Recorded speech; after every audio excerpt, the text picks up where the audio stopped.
नमस्कार मित्रों, मैं नितेश चौरसिया आपके सामने आज उपस्थित हूँ राजस्थान का भूगोल विषय आपको पढ़ाने के लिए।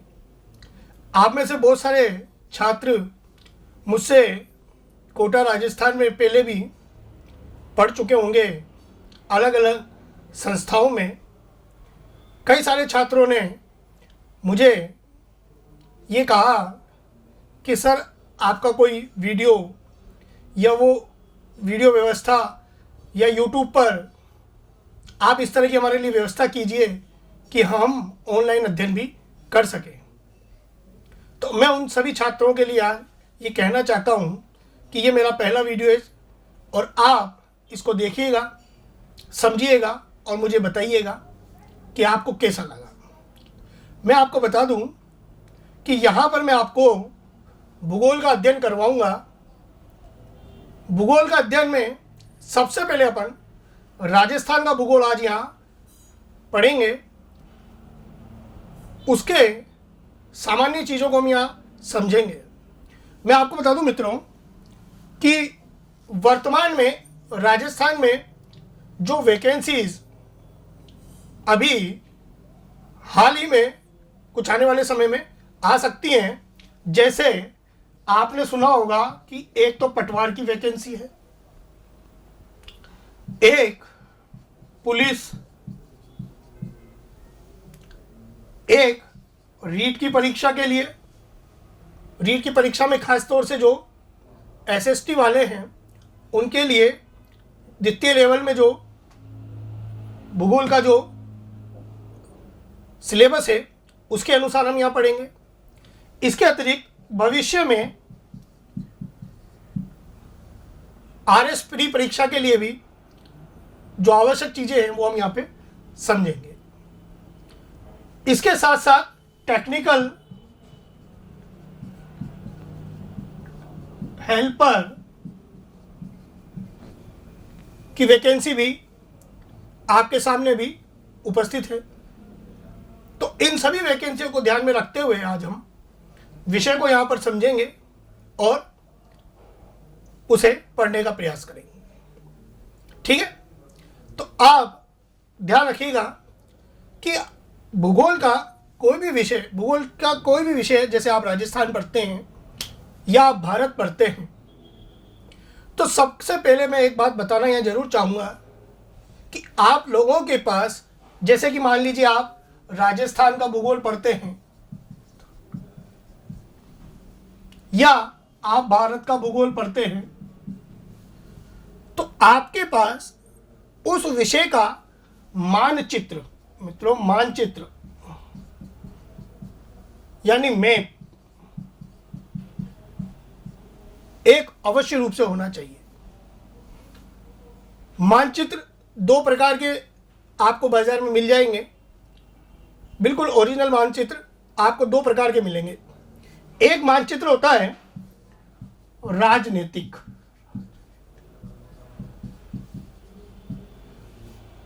और एक मानचित्र होता है प्राकृतिक।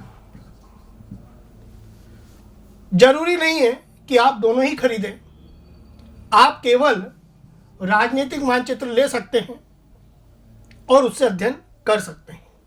एक प्रारंभिक तौर पर अध्ययन के लिए राजनीतिक मानचित्र भी काफी पर्याप्त होता है।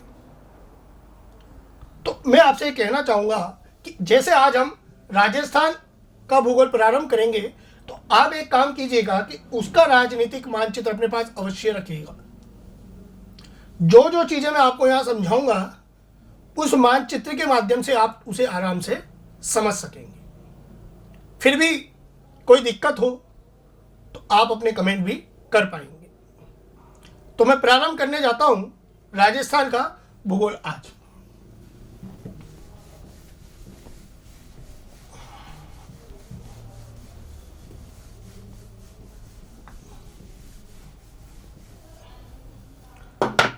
सबसे पहले अपन आज राजस्थान का भूगोल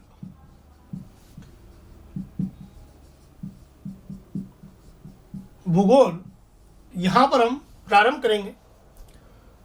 सबसे पहले राजस्थान भूगोल में हम जो चैप्टर या जो अध्याय हम लेंगे वो हम देखेंगे राजस्थान का सामान्य परिचय। सामान्य परिचय पूरा सीधा सीधा मानचित्र से संबंधित है। इसीलिए मैंने मित्रों आपसे शुरू में ही कह दिया है कि आप लोगों के पास एक मानचित्र होना आवश्यक है, ताकि आपको समझने में, हर चीज़ों को, तथ्यों को समझने में सुविधा रहे। तो हम यहाँ पर सबसे पहले सामान्य परिचय राजस्थान का पढ़ेंगे। ठीक है मित्रों, अब बात आती है कि सामान्य परिचय में हम किन किन चीज़ों को देखते हैं। सामान्य परिचय में हम सबसे पहले राजस्थान की स्थिति का उल्लेख करते हैं। स्थिति के बाद हम राजस्थान के विस्तार की बात करते हैं। फिर इसके पश्चात हम राजस्थान की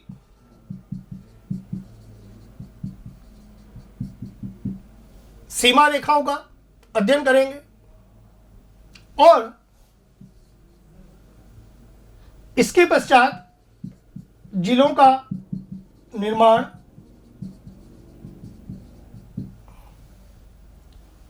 और संभागीय व्यवस्था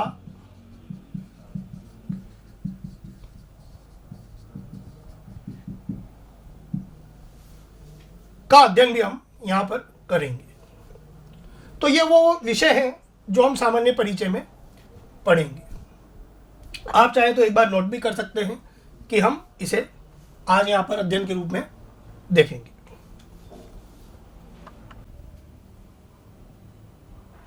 ठीक मित्रों, आपने इसे नोट कर लिया होगा। अब हम आगे की ओर बढ़ते हैं और आज पहला टॉपिक जो है राजस्थान भूगोल का सामान्य परिचय, उसका अध्ययन हम अभी यहाँ करेंगे।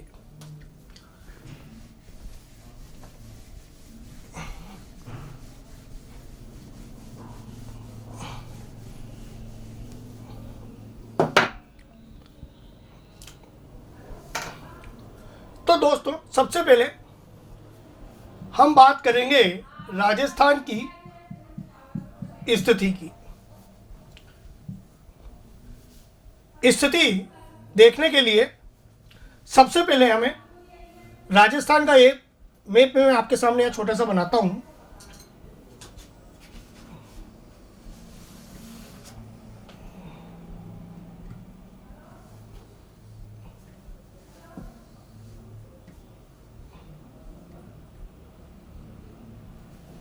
आपने राजस्थान का एक मैप देखा होगा, उसका एक प्रतिरूप आपके सामने है। सबसे पहले स्थिति हम कहाँ देखते हैं मित्रों? पृथ्वी पर या ग्लोब पर। आप सब जानते हैं पृथ्वी कैसी है? गोल। मैं यहाँ आपको ये तरीका बताना चाहूँगा, काफ़ी लोग बचपन में पढ़ चुके हैं। मैं उन्हीं चीज़ों को यहाँ समझाना चाहूँगा कि स्थिति देखते कैसे हैं। हालांकि इसके बाद भी एक मैं पूरा विषय जो है वो समझाऊंगा स्थिति के बारे में, पृथ्वी के बारे में, ग्लोब का अध्ययन भी मैं आपके सामने लेकर आऊँगा। पर अभी हम एक सामान्य चीज़ यहाँ समझना चाहेंगे। मित्रों, पृथ्वी का केंद्र उसके मध्य में है। पृथ्वी पूरी गोल है। उस केंद्र को आधार मानकर एक काल्पनिक रेखा का इसके चारों ओर बनाई गई है, जिसे हम विषुवत रेखा कहते हैं। और यह विषुवत रेखा पृथ्वी को दो गोलार्धों में विभाजित करती है। एक उत्तरी गोलार्ध और नीचे वाला एक दक्षिणी गोलार्ध।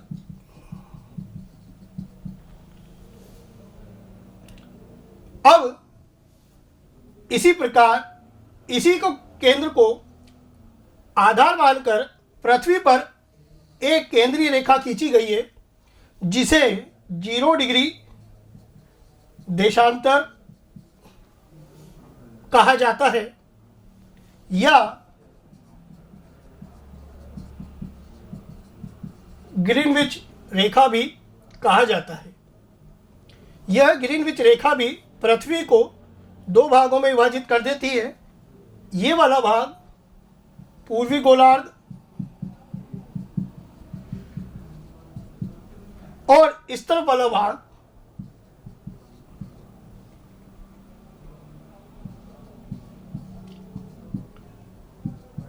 पश्चिमी गोलार्ध। अब हम बात करते हैं भारत की या राजस्थान की। तो भारत विषुवत रेखा से उत्तर में स्थित है। मान लीजिए यहां भारत है, तो राजस्थान भी पूरा उत्तरी गोलार्ध में स्थित है। तो एक तो हो गया स्थिति जो है राजस्थान की, कहां पर है, उत्तरी गोलार्ध में। और ग्रीनविच से देखें हम तो ये स्थिति जो है भारत की या राजस्थान की, क्योंकि भारत के अंदर ही राजस्थान है, तो ये जो है ये पूर्व की ओर है, यानी पूर्वी गोलार्ध की ओर। तो यहाँ पे जो स्थिति होगी राजस्थान की वो उत्तरी गोलार्ध में होंगी और साथ साथ पूर्वी गोलार्ध में होंगी। तो राजस्थान जो है पृथ्वी या ग्लोब पर उत्तरी गोलार्ध या पूर्वी गोलार्ध में यहाँ पर स्थित है। मित्रों, उत्तरी गोलार्ध में जब पृथ्वी के केंद्र से हम देखें तो धरातल पर अलग अलग कोण हमें देखने को मिलेंगे। 1 डिग्री, 2 डिग्री, 3 डिग्री, 4 डिग्री, इस तरह से कोण बनते जाएंगे और कुल कोण बनेंगे लगभग 90।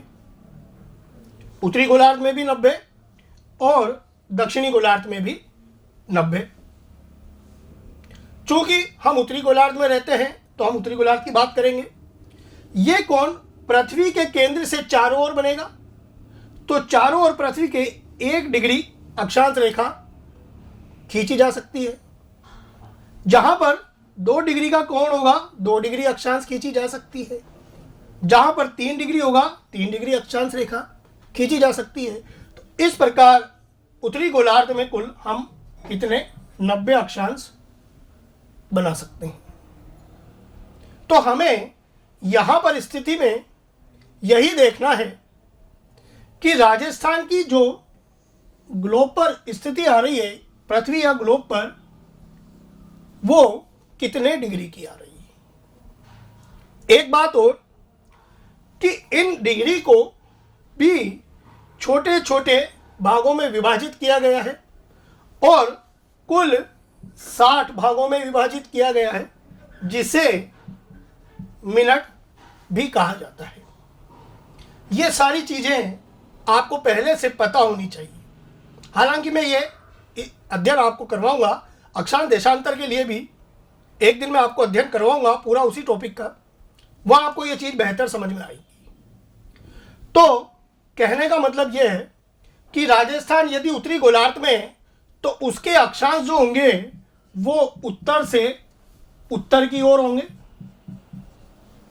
क्योंकि राजस्थान उत्तरी गोलार्ध में है, इसलिए उसके अक्षांश जो होंगे वो विषुवत रेखा के उत्तर से उत्तर में ही होंगे। ठीक इसी प्रकार ग्रीनविच से राजस्थान पूर्वी गोलार्ध में स्थित है, तो राजस्थान का जो देशांतर होंगे वो उसी प्रकार देशांतर आगे की ओर बढ़ेंगे और जो देशांतर होंगे वो पूरब के होंगे।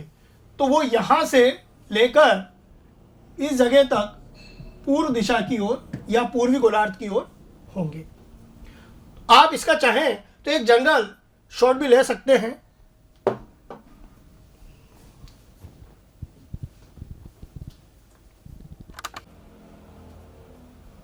ठीक मित्रों, एक जनरल चीज समझने के लिए आपने इसका शॉट ले लिया होगा। अब मैं आगे की ओर बढ़ता हूं। मैं यही बताना चाहता हूं कि अक्षांश जो है वो विषुवत रेखा से देखे जाते हैं और जो देशांतर है वो ग्रीनविच रेखा से देखे जाते हैं। ठीक है, इसके बारे में भी हम आगे अध्ययन करेंगे। अभी हम बात करते हैं वापस राजस्थान की।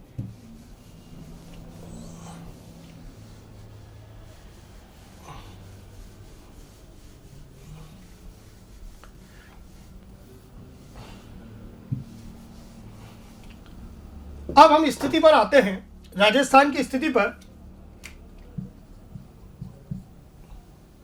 चूंकि मैंने आपको बताया कि राजस्थान उत्तरी गोलार्ध में स्थित है और पूर्वी गोलार्ध में स्थित है, तो इसके अक्षांश और देशांतर जो होंगे वो उत्तर और पूर्व के ही होंगे। तो यहां हम अक्षांश लिखेंगे, अक्षांश। अब यह कितने डिग्री का कोण बना रहा है पृथ्वी के केंद्र से? सबसे पहले 23 डिग्री, और मैंने आपको बताया कि 1 डिग्री को 60 मिनटों में विभाजित किया गया है। तो 23 डिग्री के ऊपर 3 मिनट से राजस्थान प्रारंभ होता है। चूंकि उत्तर से प्रारंभ होता है इसलिए उत्तरी अक्षांश, और इस जगह तक 30 डिग्री 12 मिनट उत्तर तक आपको यह देखने को मिल सकता है। तो जो राजस्थान की अक्षांश स्थिति आ रही है वो आ रही है 23 डिग्री 3 मिनट उत्तर से 30 डिग्री 12 मिनट उत्तर अक्षांश। ठीक इसी प्रकार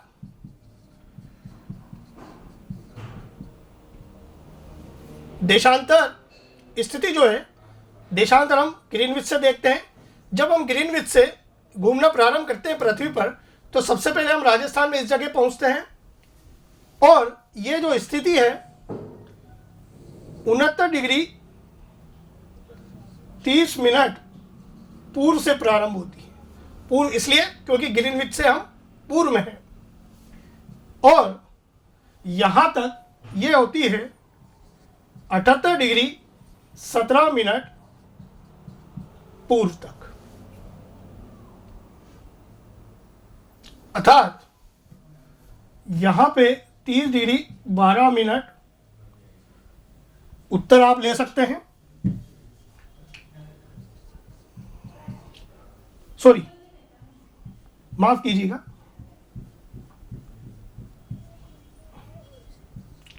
तेईस डिग्री 3 मिनट उत्तर से 30 डिग्री 12 मिनट उत्तर अक्षांश, और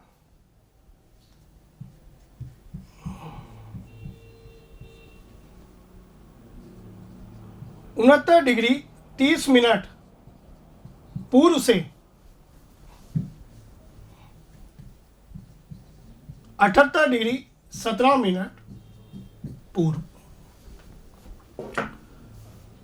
यह इसकी अक्षांश और देशांतरीय स्थिति हुई। अब यहां पर हम अक्षांश विस्तार देखते हैं। अक्षांश विस्तार किस प्रकार से हो रहा है राजस्थान का? मित्रों, अगर हम इसमें से इसको घटा दें तो कुल अक्षांश विस्तार या अक्षांश दूरी हम ज्ञात कर सकते हैं। यदि हम 12 में से 3 मिनट घटाते हैं तो 9 मिनट, और 30 डिग्री में से 23 डिग्री घटाते हैं तो 7 डिग्री। 9 मिनट का कुल अक्षांश विस्तार बनता है राजस्थान का। ठीक इसी प्रकार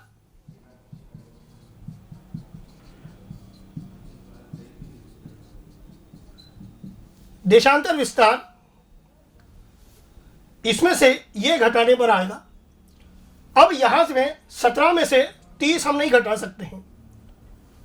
हालांकि बहुत से लोग ये सोचेंगे कि 30 में से 17 भी तो घटाया जा सकता है, जो कि गलत होगा। मैंने आपको बताया कि 1 डिग्री में 60 मिनट होते हैं, तो 60 मिनट के अनुसार ही हमें यहां पर घटाना होगा, वरना वो चीज गलत हो जाएगी। देखिए, अब 60 मिनट घटाने के लिए मैं आपको एक देता हूं एग्जाम्पल। आपने समीकरण सोल्व की होगी गणित में, और आपने देखा होगा कि जब हम समीकरण सोल्व करते हैं तो हम यदि किसी समीकरण को 2 से गुणा करते हैं एक पक्ष को, तो उसके दूसरे पक्ष को भी 2 से गुणा करके उसको बराबर करते हैं, या उसको अलग अलग तरह से बराबर करने की कोशिश करते हैं। यहाँ भी हम वही करेंगे। यदि मित्रों मैं इसमें 30 मिनट जोड़ दूँ तो ये हो जाता है 30 मिनट और 30 मिनट 60 मिनट, यानी कि 1 डिग्री। 1 डिग्री और 69 डिग्री कुल हो जाते हैं 70 डिग्री।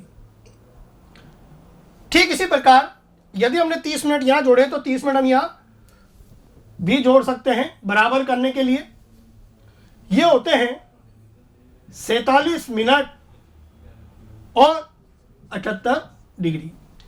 अब मैंने 30 मिनट यहाँ क्यों जोड़े मित्रों? केवल इसको आसानी से हल करने के लिए, और कोई इसका उद्देश्य नहीं है।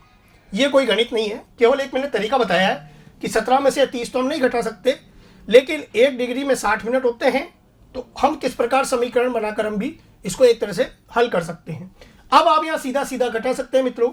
47 मिनट उसी प्रकार आएगा, और 78 डिग्री में से 70 डिग्री घटाने पर 8 डिग्री 47 मिनट। तो राजस्थान का जो देशांतर विस्तार है वो कितना होगा? 8 डिग्री 47 मिनट। आशा है कि आपको ये चीज़ आसानी से समझ में आई होगी। ये मैंने सिर्फ एक तरीका बताया है कि आप किस प्रकार से देशांतर विस्तार निकाल सकते हैं। आगे भी मैं ये चीज़ और समझाऊंगा जब मैं भारत पढ़ाऊंगा आपको। इसके अलावा भी मैं आपको जब अक्षांश या देशांतर पढ़ाऊंगा तो आपको समझाऊंगा। ठीक है मित्रों, आप चाहें तो इसका एक स्क्रीनशॉट भी ले सकते हैं।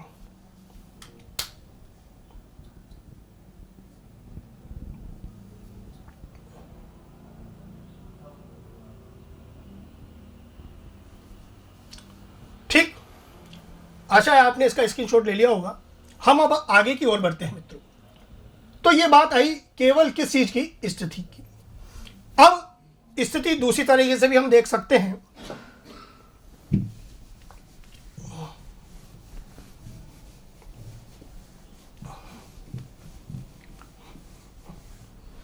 यह स्थिति हमने देखी थी विश्व के हिसाब से, पृथ्वी या ग्लोब के हिसाब से।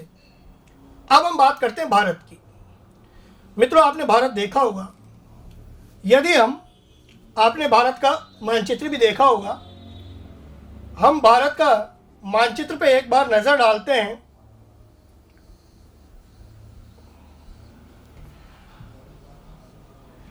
भारत के मानचित्र से हम इसे समझने का प्रयास करते हैं।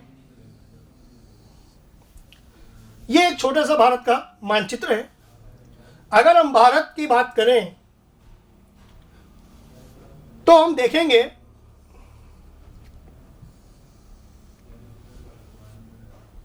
कि राजस्थान जो है इस जगह पर स्थित है। भारत के संदर्भ में अगर हम बात करें, यह उत्तर, यह दक्षिण, यह पूर्व और यह पश्चिम। तो हम यहां सीधा सीधा देख सकते हैं कि भारत के संदर्भ में राजस्थान की जो स्थिति होगी वो उत्तर और पश्चिम की ओर होगी।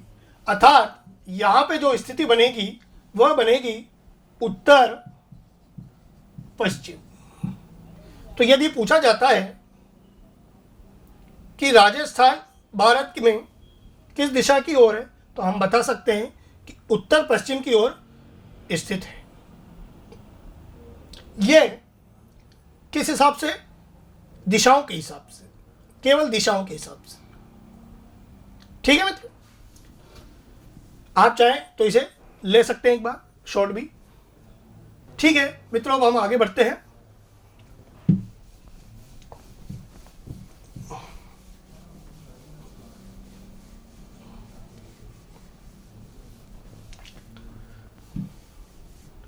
इसके अतिरिक्त हम सूर्य के सापेक्ष भी स्थिति को समझ सकते हैं कि सूर्य के सापेक्ष जो स्थिति होगी वो किस प्रकार की होगी। आप सभी जानते हैं कि सूर्य अपनी जगह स्थिर है और पृथ्वी सूर्य के चारों ओर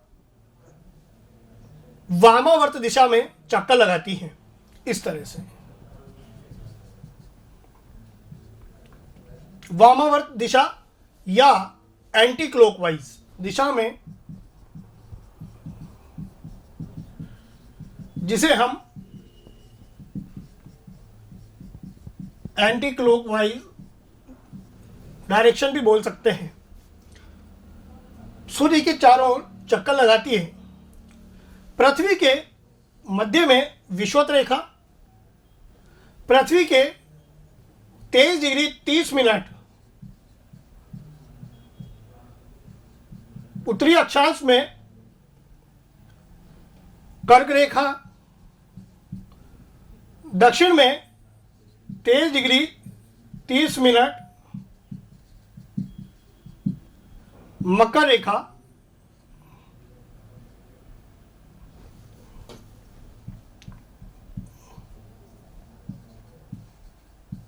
स्थित है।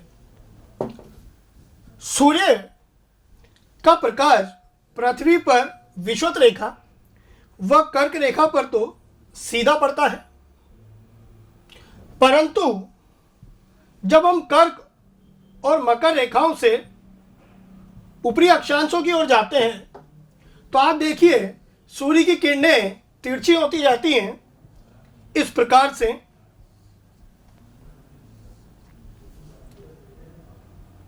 तो सूर्य की किरणों का तिरछापन बढ़ता जाता है, जिस कारण ऊपरी अक्षांशों में या उच्च अक्षांशों पर सूर्य का तापमान कम पहुंचता है, जिस कारण वहां पे तापमान कम प्राप्त होता है और सूर्य के इसी तापमान के प्रभाव के कारण अलग अलग हम कटिबंध भी पृथ्वी पर देखते हैं।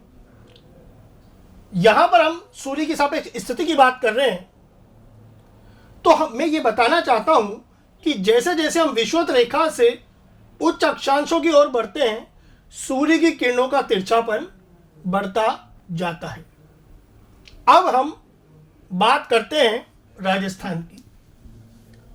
राजस्थान में हम बात करें तो सूर्य की किरणें, देखिएगा आप मित्रों, इसको आपने समझ लिया होगा, एक बार आप देख लीजिए इसे। सूर्य की किरणें तिरछी होती जा रही हैं। मैं इसे मिटाऊंगा यहां पर।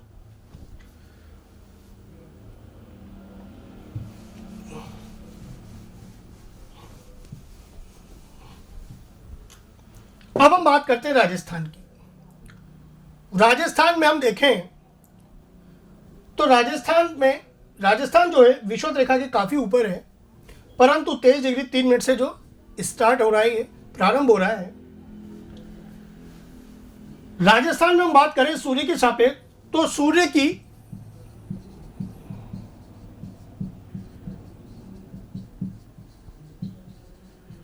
सर्वाधिक सीधी किरणें पड़ती हैं। सर्वाधिक सीधी किरणें पड़ती हैं। अगर आपसे पूछा जाए कहां पड़ती हैं, तो मित्रों सबसे ज्यादा सीधी किरणें कहां पड़ेंगी? इस जगह पर। यहां मैं अक्षांश की नहीं, जिलों की बात करता हूं। और एक सामान्य रूप से आप सभी जानते हैं कि यहां पर बांसवाड़ा जिला सबसे दक्षिण में है, तो सबसे ज्यादा सीधी किरणें किस जिले में पड़ती हैं? बांसवाड़ा जिले में।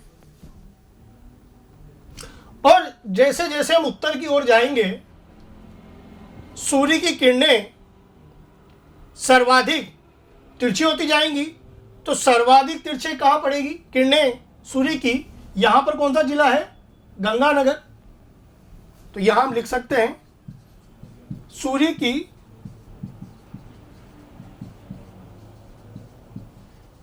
सर्वाधिक तिरछी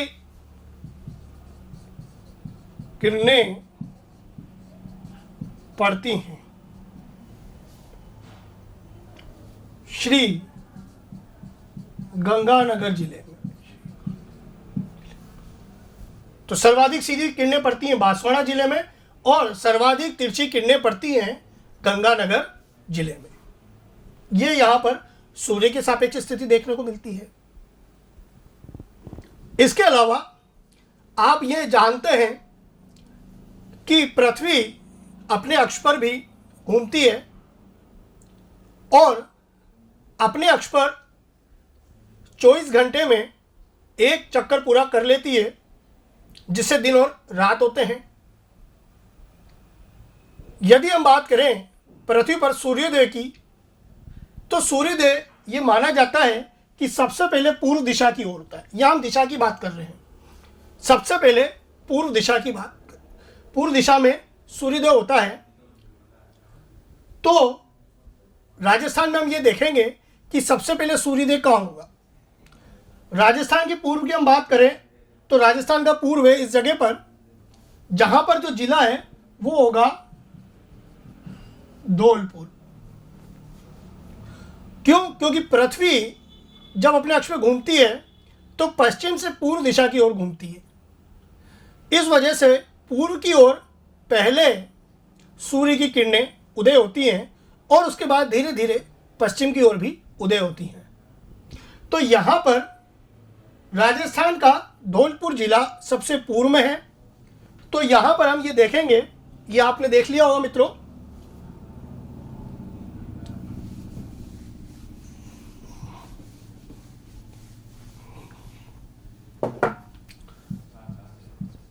सूर्य की किरणें सबसे पहले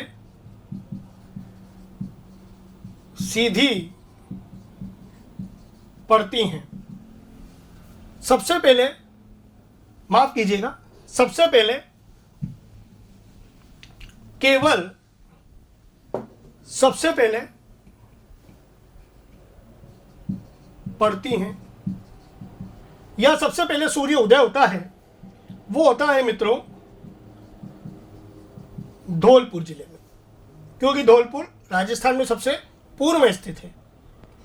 ठीक इसी प्रकार यहाँ पर यह जिला है जैसलमेर, जो कि राजस्थान के पश्चिम में है। तो यहाँ पर सूर्य की किरणें सबसे बाद में पड़ती हैं या सबसे बाद में सूर्य उदय होता है। तो सूर्य की किरणें सबसे बाद में पड़ती हैं। वो जिला है जैसलमेर। सबसे पहले धौलपुर जिले में सूर्य उदय होता है और सबसे बाद में जैसलमेर जिले में उदय होता है। आशा है आपको ये बात समझ में आई होगी। आप चाहें तो स्क्रीनशॉट ले सकते हैं।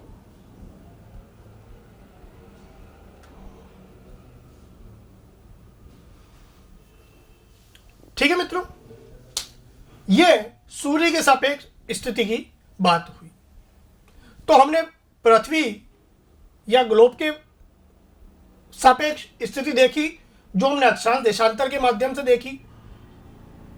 उसके बाद हमने भारत के संदर्भ में देखी, उत्तर पश्चिम में, और उसके बाद सूर्य की किरणों के सापेक्ष भी देखी है, जो कि अलग अलग स्थिति हमें देखने को मिलती है। तो यहाँ पे हमने केवल सामान्य परिचय में अब तक स्थिति को समझा था। अब हम आगे बढ़ते हैं यहाँ से। आशा है कि आपको ये सब चीज़ें समझ में आई होंगी और अब हम यहाँ से आगे बढ़ना चाहेंगे।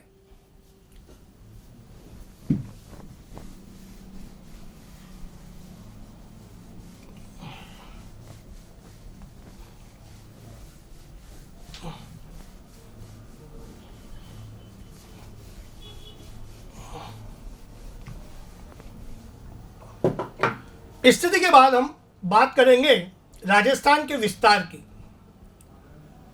राजस्थान का विस्तार हम यहां समझने का प्रयास करेंगे। विस्तार उस भूमि का जिस भूमि पे हम रहते हैं, जिस धरातल पे हम रहते हैं, उसकी बात करेंगे। स्थिति तो हमने ग्लोब के सापेक्ष देखी है, सूर्य के सापेक्ष देखी है, भारत के संदर्भ में देखी है।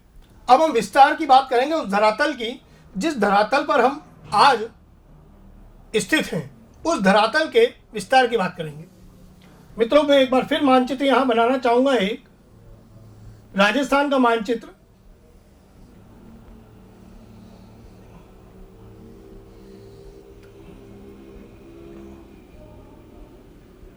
इस तरह से राजस्थान का मानचित्र है। अब विस्तार को समझने के लिए पहले हमें राजस्थान में देखना होगा राजस्थान के उत्तरी बिंदु, दक्षिणी बिंदु, पूर्वी बिंदु एवं पश्चिमी बिंदु। अगर हम उत्तरी बिंदु की बात करते हैं, राजस्थान का उत्तरी बिंदु,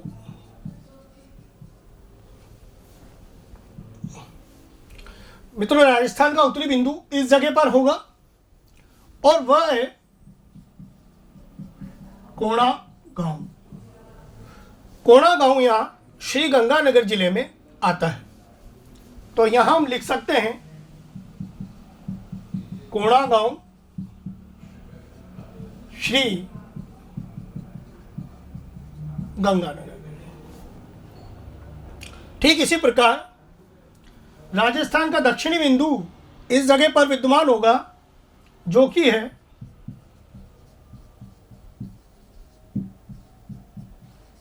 बोरकुंड गांव। बोरकुंड गांव बांसवाड़ा जिले के अंतर्गत आता है। तो यहां हम लिखेंगे राजस्थान का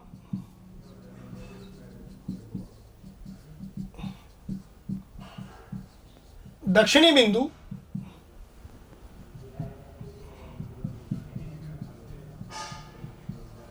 बोरकुंड गांव बांसवाड़ा।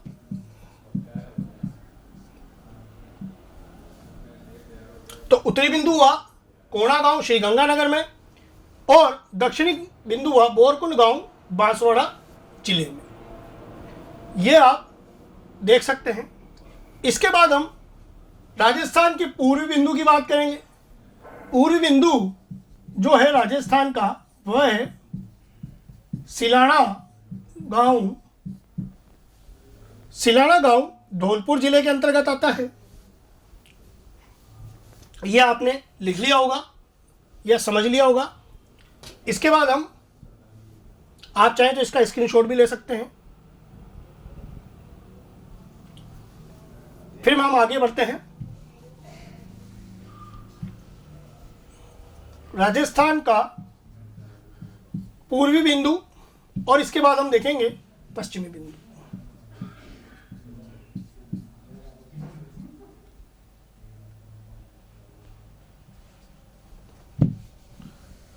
राजस्थान का पूर्वी बिंदु जो है वो है सिलाना गांव। पूर्वी बिंदु सिलाना गांव धौलपुर जिले में, और पश्चिमी बिंदु जो है वो यहां पर है कटरा गांव।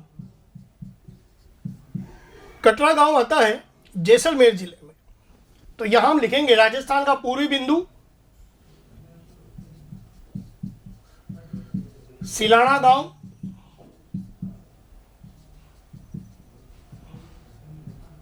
धौलपुर, और राजस्थान का पश्चिमी बिंदु कटरा गांव,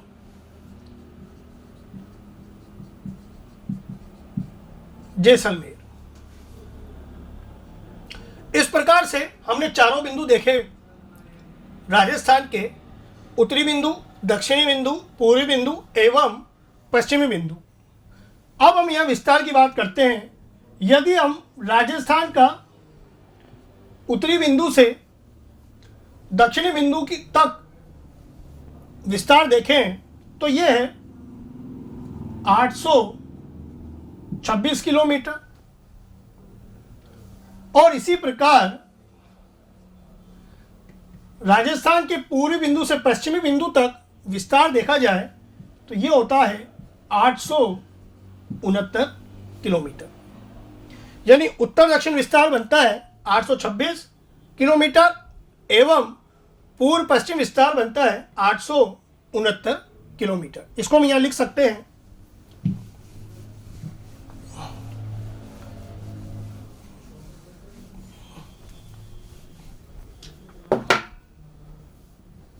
अतः राजस्थान का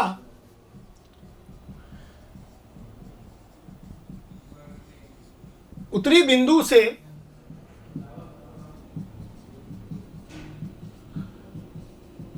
दक्षिणी बिंदु तक कुल विस्तार जो कि आ रहा है 826 किलोमीटर। ठीक इसी प्रकार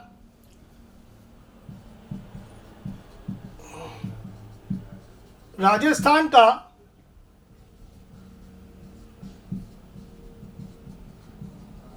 पूर्वी बिंदु से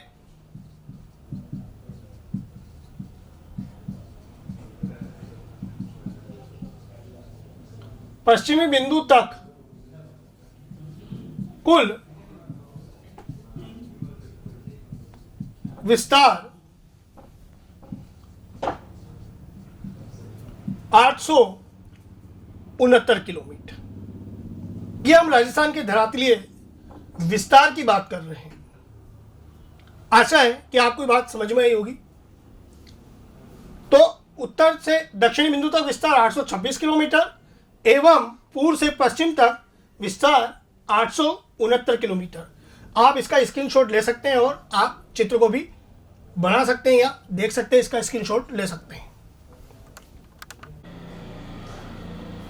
तो आशा है कि आपने इसका स्क्रीनशॉट ले लिया होगा।